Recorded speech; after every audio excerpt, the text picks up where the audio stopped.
Hello, my name is Gary Simon, and I've been a UI designer and front-end developer for the last 20 years.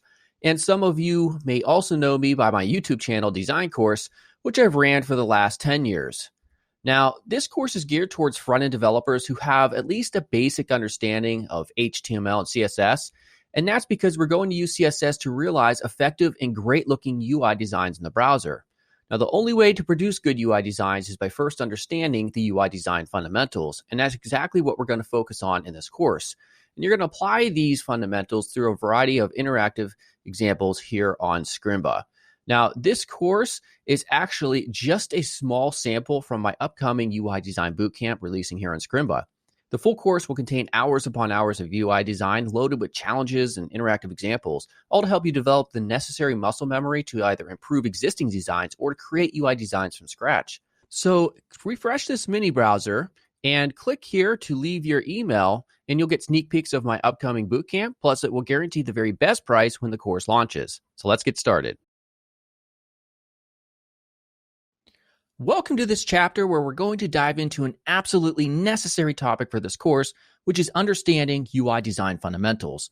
Now, I know this sounds theory-based and that may be boring, but I can't stress enough how utterly important this chapter is. In fact, I'd say this chapter here is probably the most important of this entire course.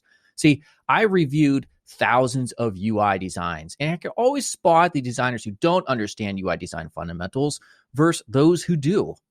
Your ability to design great-looking and effective UI designs starts with identifying and understanding what these UI design fundamentals are.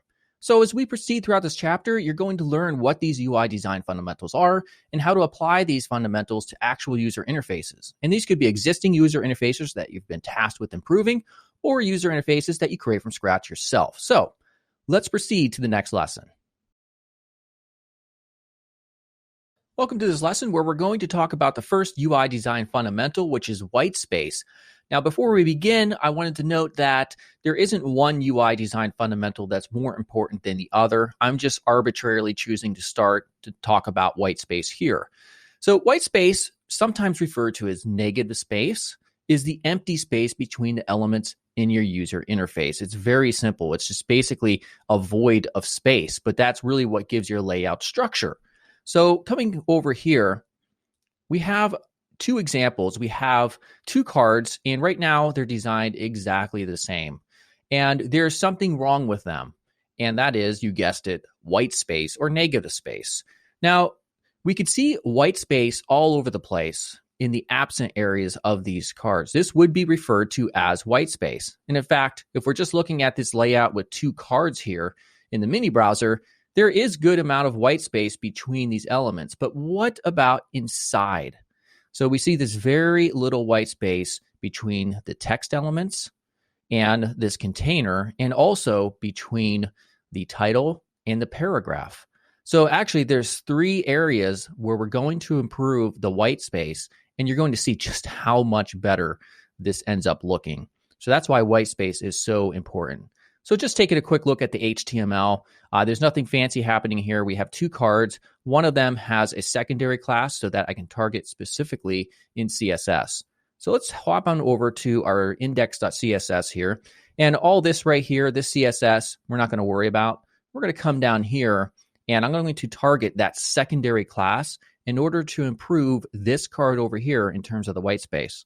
So the first thing I want to do is to increase the white space that's inside of this container. So I'm going to say secondary, and that will target the card itself. And we're going to say padding. Now, when it comes to defining white space in CSS, the primary properties in this type of context would be padding and margin. Now, there's other ways to define white space using CSS, but we'll get to those later. But for now, it's going to be padding because that's the inside of the element. So what if I just say padding 1 EM? All right. By the way, the M unit is what I suggest using in this type of context for padding.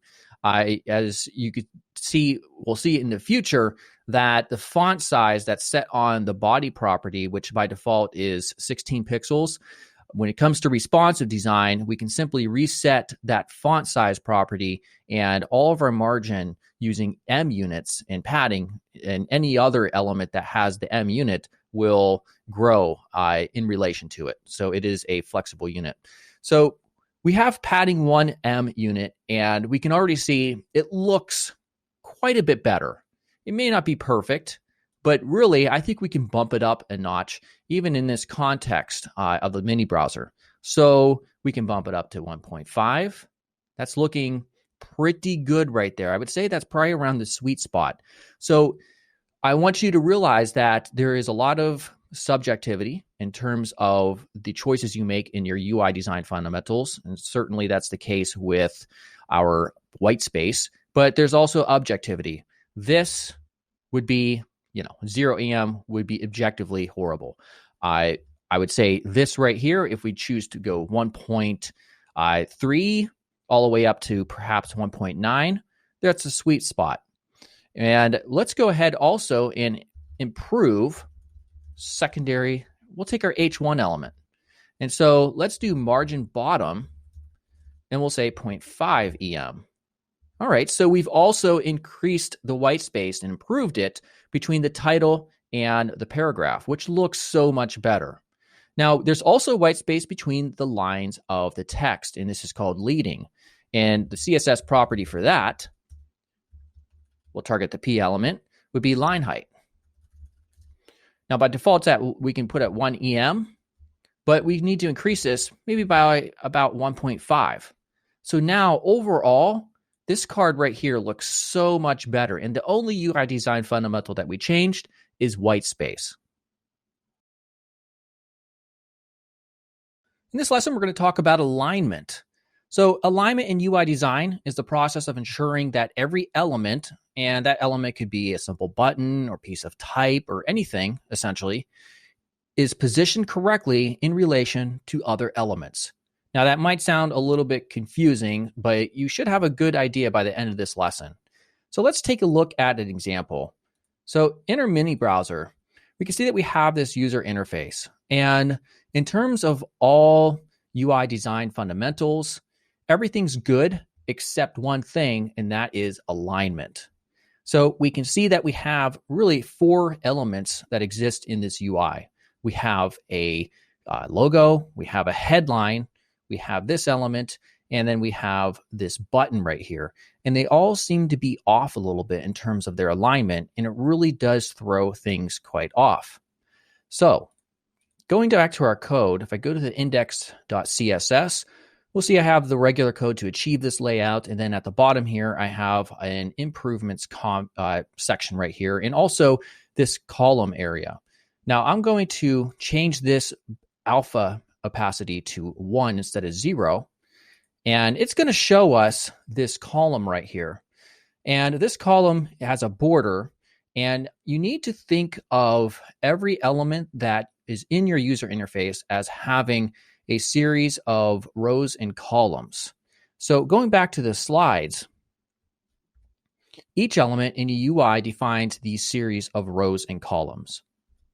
So here's an example that shows both a row extending out from some company, this first element up here, and a column. Now, if we keep on going on, we'll see that this element, which is the headline, also has a column. And this as well also has a column. So really, we're working with 3 different columns across these 4 different elements.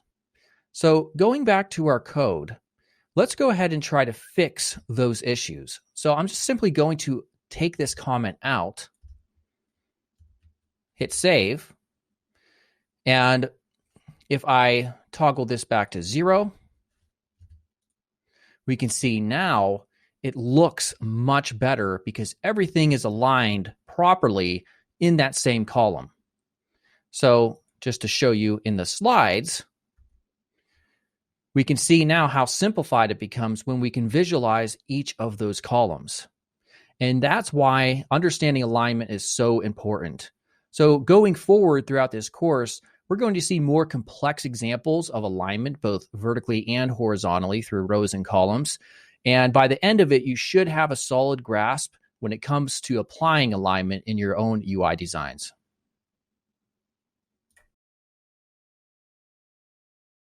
Welcome to your very first challenge. So in the previous lessons, we discussed whitespace and alignment.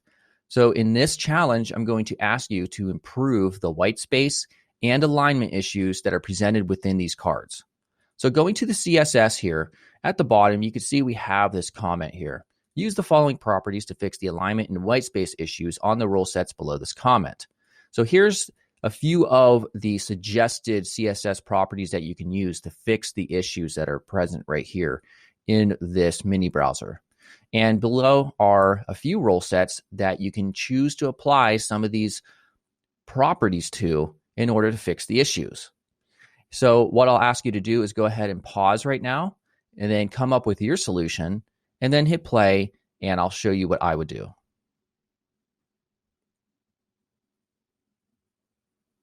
Okay, so hopefully you were able to come up with something that fixed these issues. So I'm going to provide you with what I would have done. And just remember, you don't have to do exactly what I do. As long as you are fixing these issues and you're as somewhat close and you're adhering to good whitespace and alignment fundamentals, then you're good to go. So the first issue I want to address is the lack of whitespace on the left and right of the mini browser. There is none at all. So that's something that we definitely want to fix because the browser itself is a container. So it's inside of the body content that we need to add the padding. So we're going to use padding here. So we'll say 2EM. And we could see it's done a good job. Now, the content is applied, the content class is applied to this white container right here. All right, so there's a lack of white space inside of that. So we'll use padding to fix that. Padding 1EM should work pretty well. All right. Now we also have some alignment issues. We could see that these two elements are left aligned, but this element right here is centered. Now you have two options. You could choose to center the awesome title and the description right here, or you can left align both of these. So I'm going to choose to left align the date right here. Text align left. All right, that looks good. Now we still have quite a bit of white space between these elements, and I think we can get rid of a little bit of the white space between the awesome title and the date. So on the date selector, we're just going to say margin 0. All right, that's looking, in my opinion, a little bit better. And one issue, we could see the amount of white space that's present from the top of the date and beneath the little thumbnail here, and also to the left. It's equal. But look at the amount of white space beneath the description and the bottom of the container. So there's a lot here, but not very much up here. So one thing that you want to pay attention to is to try to add equal white space inside your containers. So I'm going to take the paragraph description selector, and I'm simply going to add margin bottom 0. So now everything is lined up much better. So this is where I ended up. Again, you don't have to look exactly like this. You could have chose to text align center these, and you could have changed up the white space. Maybe you had more, a little bit more, maybe you had a little bit less. But as long as you overall improved it and you got somewhere in my neighborhood, then you will have done well. Now, if you didn't, don't stress. This is the very first coding challenge. We're at the beginning of the course. We're going to go through so many more of these, and you're really going to start developing that eye. So again, this is where we ended up. This is where we came from. If I just delete these selectors, you can see how it's just so ugly. I'm going to add these selectors back, and now it looks much better.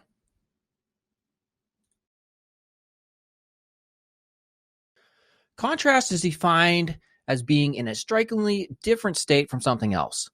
Every element in a user interface by nature has a certain amount of contrast based on the background that's behind it.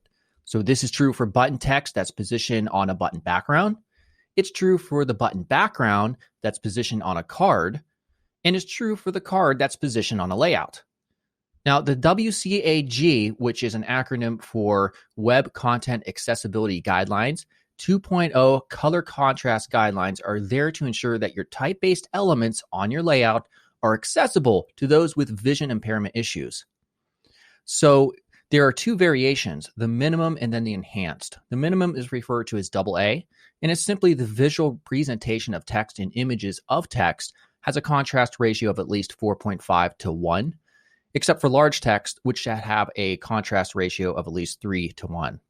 The enhanced version is the same exact thing, except the baseline contrast ratio should be 7 to 1 instead of the previous 4.5 to 1, and large text should be at least 4.5 to 1 instead of the 3.0 to 1 previously.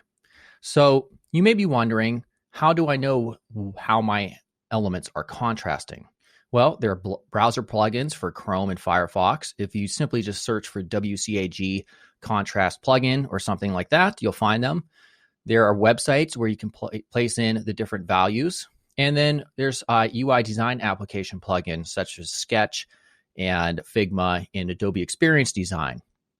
So let's go ahead and check out an example. In the mini browser, we can see that we have this very simple layout with this hero section with a headline, subheadline, and the button. So there's hardly any contrast with this element right here. It's quite a bit harder to read than up here. And also, there's not enough contrast in the Explore Now button. In fact, I checked out what the color contrast ratios were between these two elements. In the subheadline right here, where it says "Come and witness our amazing mountain views," is only 1.82 to 1 color contrast ratio. Remember, we need to get that to 4.5 to 1 at least. And the button here is only 2.46 to 1, and we need to get that as well to 4.5. So here's our index.css, and I'm going to come down here and override just a couple elements. So first, we're going to target the paragraph element, which is in relation to this right here. And we're going to change that to a different color. Now, if we wanted maximum contrast, we would simply change it to black because this is a light background, but you don't always have to use black. I'm going to use this color code, 002A4E. I'll go ahead and save this. And now we can see it's coming out a lot better. Now, what about the background and foreground elements of the button itself? So we'll target A, which is the selector for it.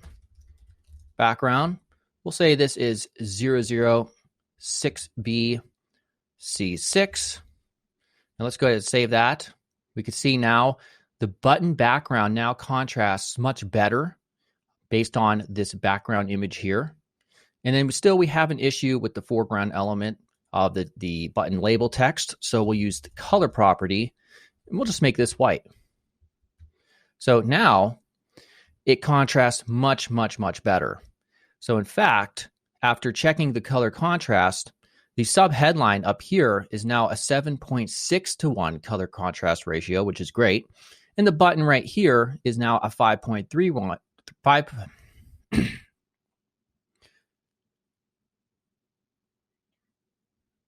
And the button now is 5.3 to 1 color contrast ratio, which is above the baseline 4.51 AA rating. So contrast comes into play in more than just type elements. So as we proceed throughout this course, you're going to get a lot more experience with setting contrast.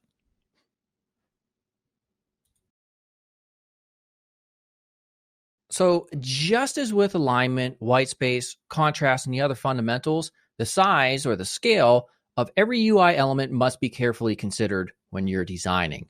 So just to show you an example. So we have this mini browser here, and we're going to go ahead and get this centered up. And there are a number of issues with this layout in terms of scale alone. Everything else seems to be pretty solid in terms of the other UI design fundamentals. There's good contrast, color, white space for the most part, but the scale of several areas is what we need to work on.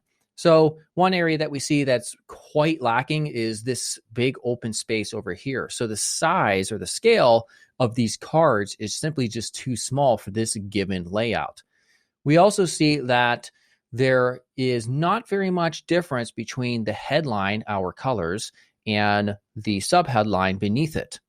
And we can also see that we can probably improve the scale, the size of the elements inside here, specifically referencing the type-based elements. So let's go ahead and see how much we can improve just the overall appearance and look of this design through adjusting scale alone.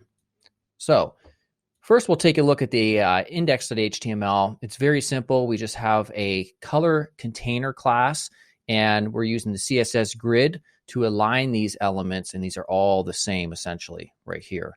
So in the index.css, all the regular HTML is right here, and then we're just going to go ahead and override just a couple areas, and in fact, it's only 3 rule sets to get this looking better. So the first thing we'll take a look at is fixing this big area over here by adjusting the scale of the 3 cards on each row. So to do that, color container and grid template columns, and this is a property that we're overriding. It's defined up here, right here in this section. In fact, I'll go ahead and copy that and just paste it in. And we can see we have a repeat function of 3 columns at 150 pixels. So this doesn't really make sense. I don't think many people would do this, but I did just want to illustrate that sometimes people aren't using or won't utilize the entire space that's available in a given layout. So we're going to change that simply to auto. So when we make that change, we can now see it's much more filled out and it just looks so much better. But we can still make some other improvements. For instance, the H1 element. There's not much of a difference, like I said before, between these 2 elements. And so what's really suffering here is visual hierarchy. And we haven't covered visual hierarchy just yet, but we will. But you'll find out exactly how crucial scale is in terms of determining effective visual hierarchy. So let's fix the scale or the size of the H1 element. Font size, we'll do 2.2 EM, whereas before it was at 1.2. So we're increased it by 1 M unit. And look at that. That just looks so much better. And don't worry, at the end, I'll show you the before and then the after with our code so you can see the real difference between these 2. Now, let's also fix the scale of this element right here. I think this could definitely be improved. So let's come over here. The selector for that is P code, as in a color code. And it's font size, 1.5 EM. Let's save that. So already we've made this larger and it just looks a lot better. And let's also make it bolder. And look at that. So now this layout really looks quite a bit better compared to what it looked like before. So let me show you the before, simply removing these rule sets. This is the before, and here is the after. It just looks so much better, and that's with the help of understanding and applying effective scale.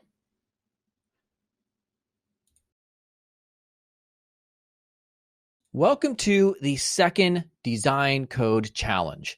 So we can see this monstrosity in front of us in the mini browser. And yes, it is very, very ugly. In fact, it's the most ugly thing I've presented to you so far. And that's because we're going to be reviewing the UI design fundamentals that we've covered so far. And there's 4 of them. So white space, alignment, contrast, and scale. And that's what I want you to use in order to improve this and make it look 1,000 times better. It's sort of hard to imagine that we could make this much better, but with CSS properties, we certainly can and we will. So I want to take a look at the HTML first, just to describe what's happening. We have a div class of container, and that is a CSS grid just to get our cards organized here. We have a grid gap in here. And then we have our div class card.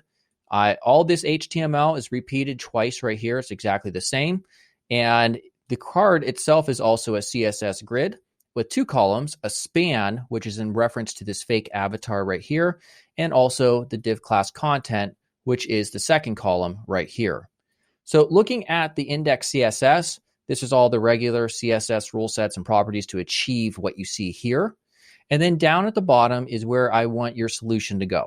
So in the comment, you can see your fixes will go in here. You don't have to use all of these rule sets. You can use more or less if you wish, but this is what my solution used essentially. And my solution also included using the following properties of width, background, padding, margin, text transform, font size, letter spacing, and color. Now, a couple of those like letter spacing and text transform, that's just a personal sort of preference that I added. You don't have to add that. And also, one thing that's very important to understand is that when it comes to design in general and UI design, certainly, there is a degree of subjectivity. So your result may look different than mine, but it still may be effective UI design. So hopefully you understand that. We're just focused on getting the objective criteria correct across those 4 UI design fundamentals. So go ahead and pause and come up with here, using these rule sets and others if you wish, with a way to make this look better in terms of those 4 UI design fundamentals, and then come back.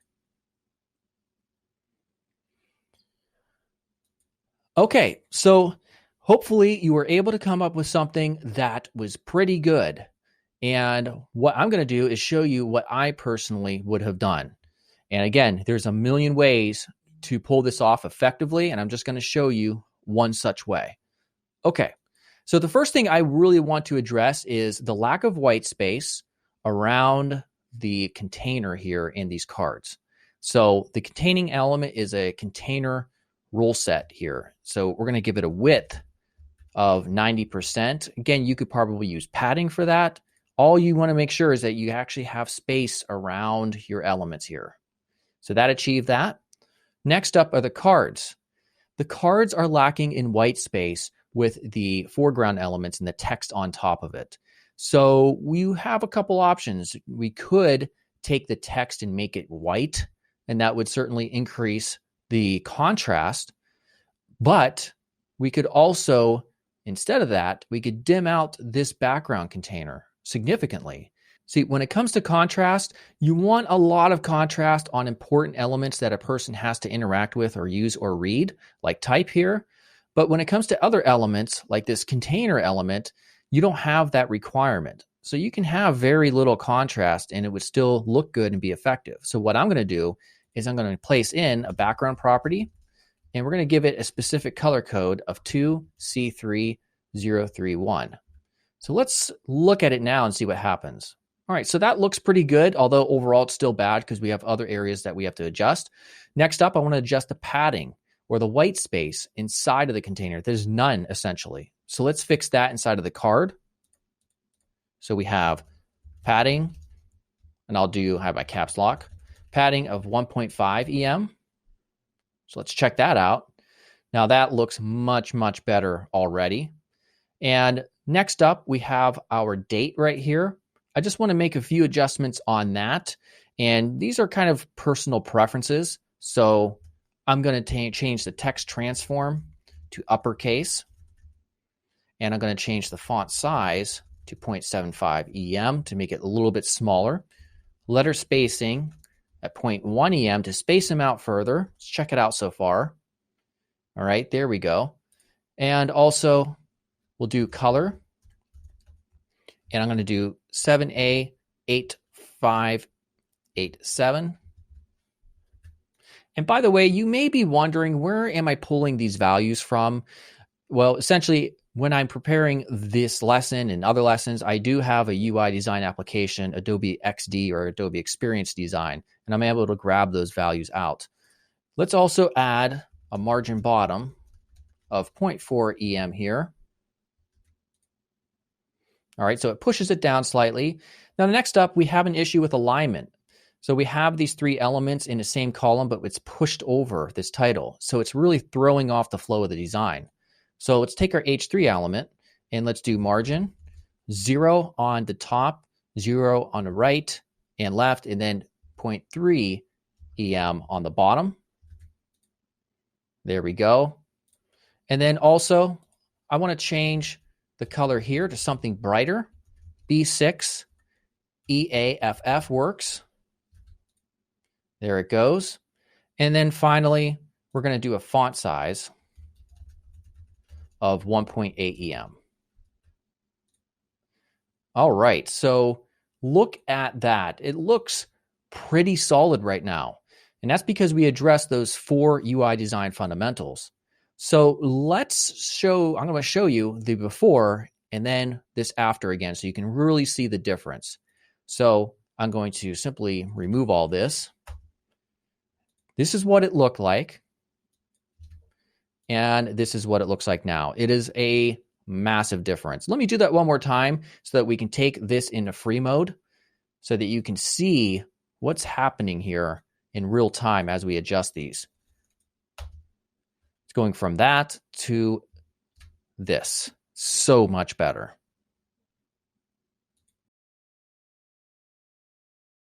Good typography requires the understanding of other fundamentals, along with a few special considerations that are specific to typography itself. So those considerations are font choices. So generally speaking, when it comes to UI design and your font choices, you don't want to use more than 2 font families. And in fact, most of the time you can get away with just 1. And also visual hierarchy. Now, this is one of the UI design fundamentals that we haven't yet covered, but we will very shortly. But in short, it's a way to establish the order of importance in terms of typography. So if you have multiple type-based elements like an H1 element or a paragraph element, then you use all of these other fundamentals in terms of your font size, your color and contrast, your font weights to establish that visual hierarchy. And you'll see what I mean here in a second when we improve an example. Also, your font size, alignment, letter spacing, and line height, your font styles and color contrast, all of those work ultimately to create good typography if you understand how to apply them.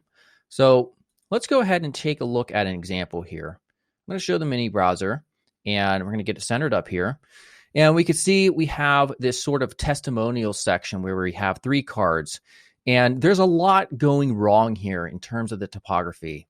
First, we have 3 different typefaces that are used in our testimonials. And we have this regular sans serif font here and here. And then we have a 3rd typeface here where it says the author's name.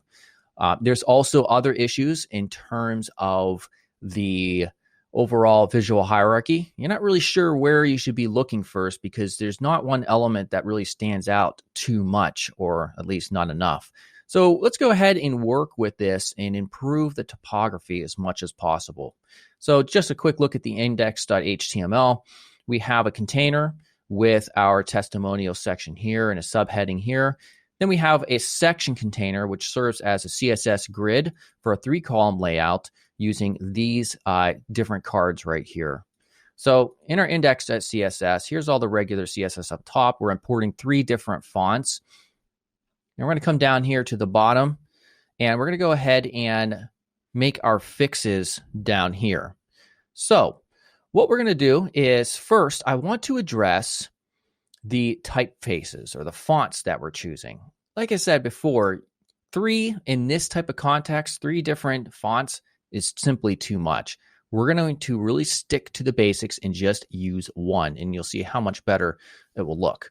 So I'm going to target our H1, our paragraph, block quote, and cite elements, and we're going to simply say font family Montserrat. All right, so I've imported that font up here as well. So if we save this, we can see now we're all using the same font family, and it looks so much better. Now, the next thing we're going to talk about is visual hierarchy. So right now, one of the elements that really stands out is the John Doe, but we'll fix that in a little bit. But really, we have to ask ourselves, what is the most important element that's a part of this user interface? And I would say it's the part right here where it's the H1 element, our testimonials, because it's informing people rather, exactly what this section's about. So we're going to head and increase that font size quite a bit. So we're going to say font size 2EM. All right, so now we've really established a little bit more visual hierarchy and more effective visual hierarchy. Now, also, we do have something here in the next section. I'm going to say that our block quote paragraph section, we want to work with that just a little bit. It looks like the text here could be improved in terms of the line height. So we can make this a little bit more easier to read based on the current font size. So I'm going to say block quote P. We're going to say line height 1.5 EM. There we go. So it's been moved down a little bit and it's just easier to read. Now, also, we have to deal with the unnecessarily large cite section right here. So we're going to use our cite selector, font size. We're going to make it significantly smaller because it's unnecessarily large. It's not a very important element. People, in this case, are just interested in what a person has to say about a given service and not about necessarily who they are. So that right there looks pretty solid in and of itself, but it is pretty small. So one way that you can kind of correct that, we could say font weight bold. So let's see what that does. All right, now it kind of sticks out a little bit too much. So we can use color in contrast to help maybe de-emphasize it and put it a little bit lower on the ladder of visual hierarchy. So what we can do is say color, and a color code will be 373737.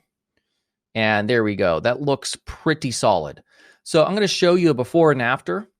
And this is just to show you, how important our fixes have been when it comes to typography. So this is the before.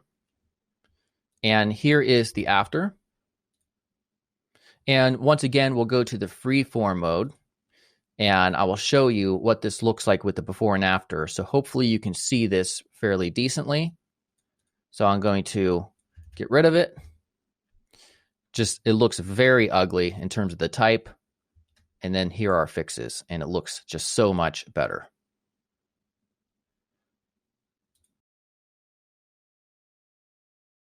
The first UI design fundamental that really shapes a user's experience is color.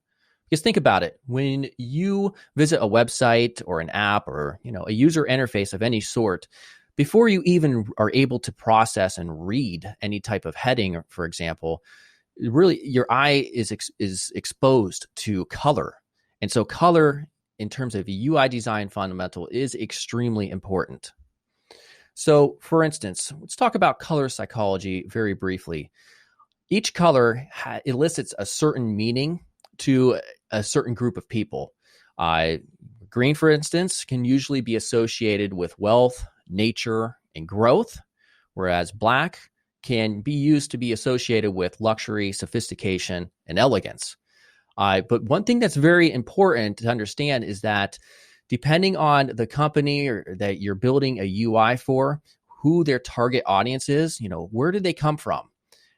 Because certain colors can mean different things to different cultures. So you just need to be aware of exactly what it is that your business wants to project in terms of eliciting emotions and who your target demo is for this particular app. So next up, one thing that you want to avoid is using a bunch of colors in your UI design. That's one thing that's a sure way to really just make a UI design that's otherwise, in terms of all the other UI design fundamentals, is great. Too many colors will really destroy the quality. So here's an example where we have a blue background with this color that doesn't very work well with this particular blue, this pink. It doesn't contrast great, kind of hurts your eyes. Then we have a different color here in my card title. We have another different color here for the tags. It's just all over the place. But if we were to improve this, you can see how much better this is on the eyes. And of course, we're going to get into many examples that will help you develop this ability to create good color. Another thing you want to avoid is using colors that don't really work well or complement each other well. These colors here, these three on the side, do not work well or contrast well with the colors here on the right. But if we keep the same three right here, we can certainly find different colors and lightnesses and darknesses of those colors that work well, just like here. As you can see, if we go back and forth, it just looks so much better to the eye. And then finally, we can also use slight variances of the same hue in terms of darknesses and lightness values to really reinforce different blocks of our layout. Okay, so with that said, I wanted to show you an example here where we can use the CSS properties to make this particular very ugly design a lot better. So as we can see, this where it says know your code, I mean, there's colors all over the place. Otherwise, it's pretty strong in terms of the UI design fundamentals. There's good white space, there's good scale, there's good visual hierarchy, there's good alignment. But there's not great contrast and there's not great color. That's the main thing that we need to fix. So with that said, let's go ahead and see what it would take just to make this look 1,000 times better. And remember, when it comes to color, there are millions of colors, right? I mean, there's so many different variations. So there's not just one way to do it. I'm going to show you one of many ways that you could approach this. And eventually you will develop that eye. So I'm going to come here in the index.html. We can see it's fairly simple. We just have a header element. We have a container and a footer. So we're going to go to our index.css. Here's all the regular CSS rule sets used to create exactly what you see here right now. So what we'll do here in overwrites is fix all this. So the first thing we're going to change up here is this color right here. That's really killing a lot. So what we'll do is change our container to background, and the color I'm going to use is 3C1. We can see it right there, 5. Yeah, it's 3C1581. Already looking a lot better just by changing one color. Also, we'll make our H1 element and paragraph element both white. And there we go. I mean, it's starting to look so much better. And finally, because there's these colors right here don't really work well. We can see the start coding. It doesn't really contrast well enough with the background. We'll choose a color that more complements this purple way more and really will make that call to action stand out much better. So we'll make our A background FEE D00. It's basically a vibrant yellow. And there we go. So with just 3 rule sets and a few properties, we've gone from this here to this. And I'll show you just here off the side in a free form version. We went from this to this. And that, my friends, is the importance of understanding good color.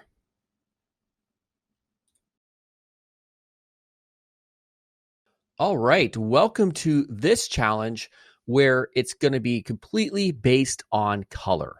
So we could see this UI right here, and I intentionally made it all grayscale. And we could also see a key down here where you can kind of think of this as your color palette.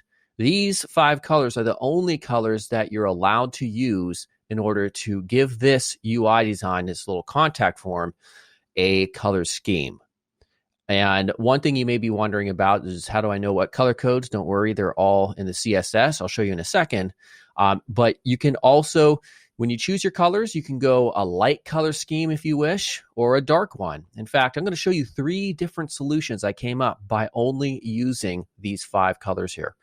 So here's the HTML. You can see we have that little key legend area down here. There's just a regular contact form inside of a container. Nothing fancy is happening here. In our index CSS, here's all the regular CSS. And then we come down here to the bottom, and your fixes go below here. I want you to use these color codes. So you can see how there's a 1 next to each color code. That's in reference to the one right here. So the color code for number 1 would be right here. All right, and so on and so forth through 2 through 5. And also, I'm giving you the selectors to use along with the properties that you can use. Now, you don't have to use all these selectors. You don't have to use all the properties. You can use more properties if you wish, but really, I just want to focus on color. So try to use only color properties in your CSS rule sets. And so I'm going to, once again, show you exactly what I came up with. I'll have 3 different solutions, although you could potentially come up with more and they could be different and just as effective. But I just wanted to give you some ideas here. So go ahead and pause, use these color codes right here, and apply them to the different CSS properties right here to try and make this look good in terms of a given color. Okay, great. So hopefully you came up with something that worked well. And what I'm going to do is paste in 3 different solutions that I came up with. So here's the first one. Okay, so what I chose to do was go with a dark color, background color here. I'm using the #1 color code. We could see pretty much everything really works well. We have good contrast. Our call to action sticks out quite well.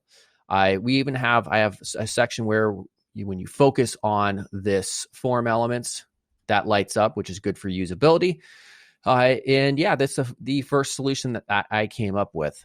So let me show you another one, which is slightly different. I'll really change just 2 properties for this one. And for this one, instead of going a real dark for #1, I chose #3 for the dark color code and made the text backgrounds here this #1 color code.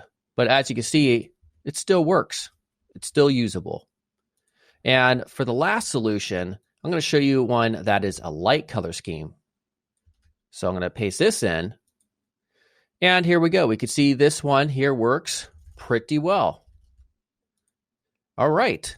So hopefully you were able to come up with something that really was pretty close to one of my options. Although, again, if you didn't, that's okay. But really, the main thing to focus here is making sure that you're using colors that will contrast with each other very well, especially given I already provided you the color schemes. Now, going on forward throughout the course, these will get a little bit more challenging. I may not provide you with any of the color options at all.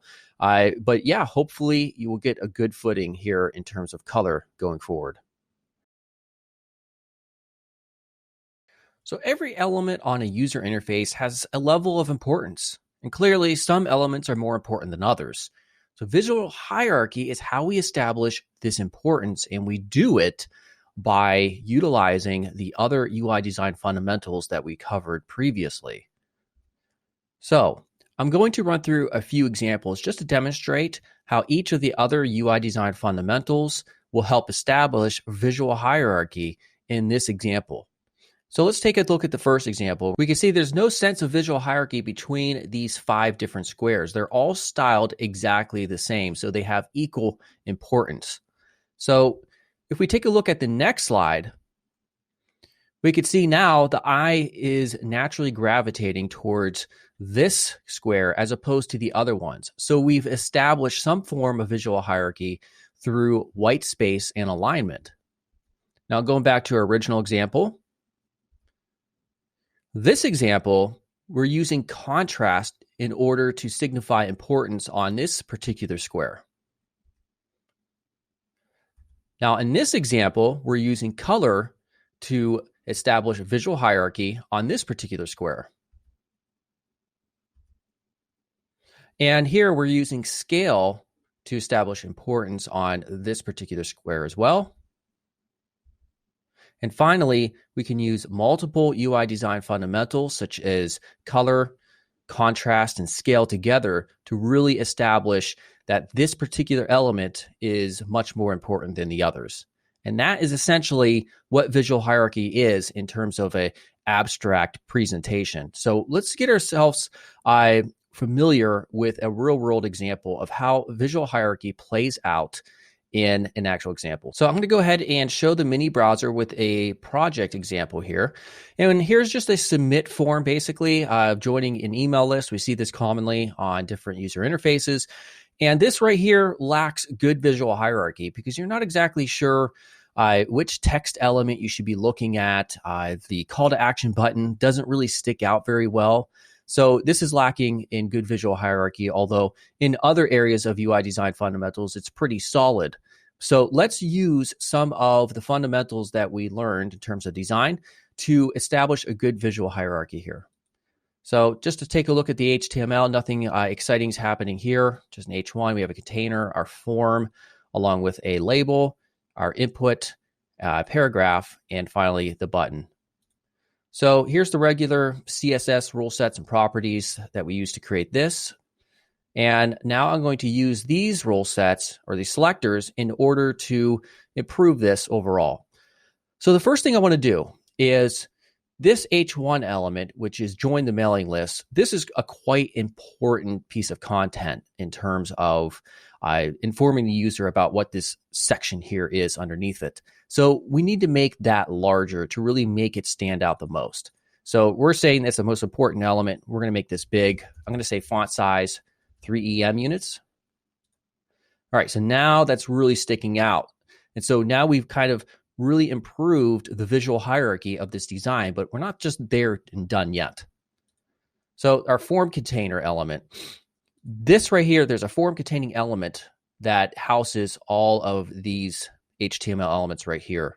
And you can see it's kind of has some padding inside of it, but really to encase in and direct the eye to this area and establish visual hierarchy, I want to give it a little bit of a background. So what we'll do is just take a background, a color code that's just slightly lighter than the background it's sitting on. So it's in the same hue, it's just slightly lighter. All right, now that's looking really solid so far. Now the label and this piece of text are pretty much styled exactly the same. But really, in terms of importance, the email address is much more important than this label right here. So, notifying the user that they're not going to share the email. So we want to enforce that this is more important. And again, we can do that through all those other UI design fundamentals. We could do it through making it bold, making it larger in terms of scale, changing the color, all that good stuff. So you don't have to use them all. Maybe you could just use one. So it's up to you. There's a lot of subjectivity. So what I'm going to choose to do on the label is to make the font weight bold. And then we'll go ahead and make the font size 1.2 EM. All right, there we go. Much, much better. So next, I want to change up this call to action button design. It's just not sticking out to very much. When it comes to UI design and you have a single call to action, like a button, you want it to really stand out. And this just doesn't do the job really. So we're going to use color and a few other properties to really help reinforce the importance of that button. So first, font size. We're going to increase it just slightly to 1 EM. All right, so it's bigger there. All right, we're also going to take the background, and we're going to give it not a really bright yellow, but kind of like a desaturated yellow. So that's FFED8C here. There we go. Of course, now we have an issue with contrast because we really cannot see the important label inside. So we're going to make the color of that text the same color of the background. Let's save that. We're looking good so far. There is a slight white border. We want to get rid of that as well. So we'll take border, none. All right. And really, this submit email text, it's not really sticking out enough. I'd like to make that bold because it is very important. So finally, font weight, bold. There we go. So that's looking much, much better. Now still, I think we can further reinforce the visual hierarchy by making one other small change, and that is to this piece of text right here. I still think that if we were to compare this paragraph and this label element right here, there's still not a big difference. So I'm going to target the paragraph specifically and just give it a color that is not as much contrast as just using white. There we go. So let's take a look at the before and the after so you can see just how big of a difference utilizing effective visual hierarchy can make. So I'm going to take all these selectors here and just delete those. So that's what we were before. And that's where we came to now. And then finally, I'll show you an example with the freeform editor here on the side where this is the before. Again, when you look at it, you're not really exactly sure where you should be looking. And then here's the after. So much better.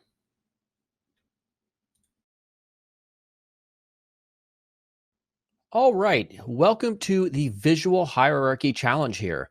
So in front of us here is a simple card design that you might find on a layout. And there's issues with the visual hierarchy within this card design and even outside of it. And it's going to be your job in this challenge to improve the visual hierarchy using the CSS properties and rule sets that I've outlined in index.css. But before we get to that, here's the HTML file. I'm just using inline SVG rather for this element right here, this little down arrow. Then beneath that, we simply have the rest of the content, and nothing special is happening here. So we'll go to the index.css. Here's all the regular rule sets and properties to achieve what we see here. And then at the bottom, you need to fix the visual hierarchy by using these rule sets. You can use others if you wish. And also these properties, you can use others as well, although this is what I chose for the solution that I'm going to show you in terms of what I came up with after you work on yours. So at this point, you can go ahead and pause, come up with your solution, just changing these auto properties to whichever values you think will improve the overall visual hierarchy using what you've learned in the visual hierarchy lesson. Go ahead and pause now and then come back.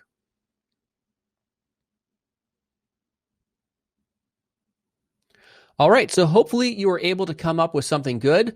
Now I'm going to show you what I personally would have done based on this current design that we have here. So the first thing that I want to address is, let's say, for instance, this is like on a mobile resolution. There's not much white space between the container and the side of the device. So I want to increase the padding on the body element, just to perhaps around 1.5 EM. And that's looking pretty good right there. Now, the SVG element, you have to ask yourselves, for every UI element you have, compare it in terms of its importance in relation to the other elements. Now, an icon, this is really grabbing our attention the most, just down arrow icon. That's not the most important element here that we have in this design. The most important element, I would say, is the headline, the H1 element, pay your debts. And that's kind of just lost. So there's no visual hierarchy there that's really emphasizing the importance of that element. So the SVG, I think we could definitely shrink that down. So we're going to take our SVG from 5 M units here to 2.7 or so. All right, so that's a lot better, but still, we're not quite there yet. You're still not really sure where we should be looking. So next up, we'll take a look at this pay your debts. Like I said before, that's the most important element, and we need to increase the size, and we can even make the font weight bold. So the font size, I'm going to change to 1.2 M units. All right, that looks pretty good there. And then the font weight will further signify the importance of that element by making it bold. All right, so on to the next element, which is the paragraph. Now this paragraph, it looks pretty good. We can already see that it's not quite black, so that means it's less important. So it's establishing that visual hierarchy. When it comes to changing up the colors and the contrast of your type elements, always make sure, though, that you don't go too light. This right here would still be dark enough and contrast enough to meet that WCAG 2.0 contrast guidelines. So one thing I think that's a little bit bad in terms of typography, this isn't really an issue with visual hierarchy. This text is a little bit crammed together. So I always like to increase that line height just a bit. So we'll go ahead and increase that. So the line height will be 1.9 M units. All right, so that's looking pretty good there. And looking at the font size, it actually looks pretty good. So I chose not to adjust the font size right here. So I can just get rid of that. And then finally, the one element, which is very important. So this find out how button, this is a call to action because it's a link. And so we want to try to signify a little bit more that it's an important element, that it's a button. And we could do that by changing the color of this text, or we could also give it a button background container. So that's what I'm choosing to do. So the background, I'm going to make a color code of E9, E9, E9. And that's just a really light color off the background. You can't see it yet because we have to adjust the padding. So we need good white space inside that button. So 0.7 EM on the top and 2 EM on the right and left. All right. There we go. Now that's looking a lot better already. And optionally, I wanted to put a little bit of margin top on just a little bit of it so I could push it down just a bit more. So now this looks so much better. Now you could have taken this in a lot of directions. For instance, you could have taken this button, made the background green, or you could have increased the font size on the find out how and just made that green. There's a lot of variations that would have worked, but always remember, as long as you adhere to good UI design fundamentals that you've learned so far, then you really just can't go wrong. So there's a lot of subjectivity here. So hopefully whatever you produced, it will have turned out well. So let's take a look at the before and after, as I like to do. So let's remove this. This is what we had before, and this is what we had after. Let me go ahead and move this over just so we can see it in real time, these changes here. So this is our before, and this is the after. As you can see, it just looks so much easier to read and it flows a lot better.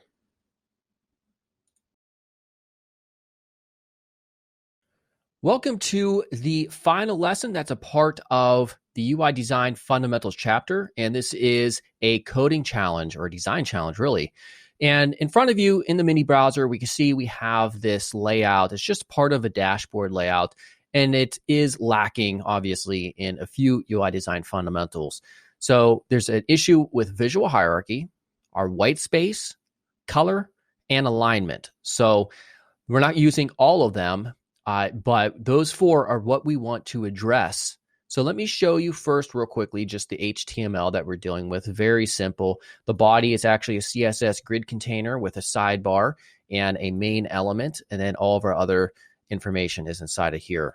Now, if we go to the index.css, we can see all the regular rule sets used to achieve what we see here.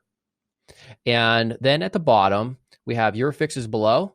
Please keep the same background color. So that's in relation to this color right here. And also the sidebar color. I want you to keep those the same. That way we can at least end up in roughly the same result, basically, when you get finished making your adjustments versus when I show you mine. So this time I'm actually going to make it slightly easier on you. I have the selectors here that I want you to use. There's only 3. And then I also have the properties that I want you to use for each of these rule sets, essentially. So right here, use grid gap to improve the white space on the body container.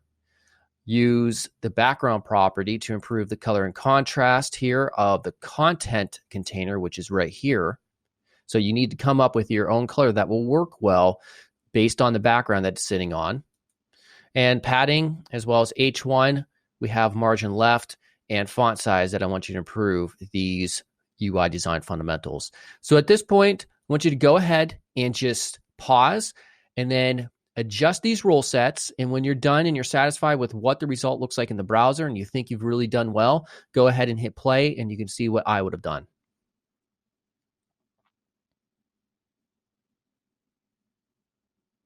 Okay, so what we're going to do now, I'm going to show you what I would have done. So the grid gap property is what separates the CSS grid columns, and that's in relation to this area right here. So the grid gap was specified up here as 0.5 EM, and so we want to increase that amount. So I'm just going to take this and we're going to push it to 2 EM units. We can see right away that gives us a lot of room from this left bar. All right, so we're not done yet. The content background these are not good color combinations right here. In these type of contexts, when we have these containers that are sitting on top of a background that have content like type-based content inside of them, I personally, and you really can't go wrong doing this, I like taking the same background color and then either slightly making it darker or slightly making it lighter. So in this case, I'm going to use a color code here in order to fix that. And we can see I just slightly went darker. I mean, it's really not much of a difference, but it still helps us, define this container when, again, it doesn't have to have a lot of contrast. All right, so next up, I want to increase or improve the white space inside of the container, this content container as well. I mean, these are right up against the edges, and it really just throws off the flow of the layout. So the padding, I'm going to put to 1.5 EM. And we can see the result now already looks a lot better.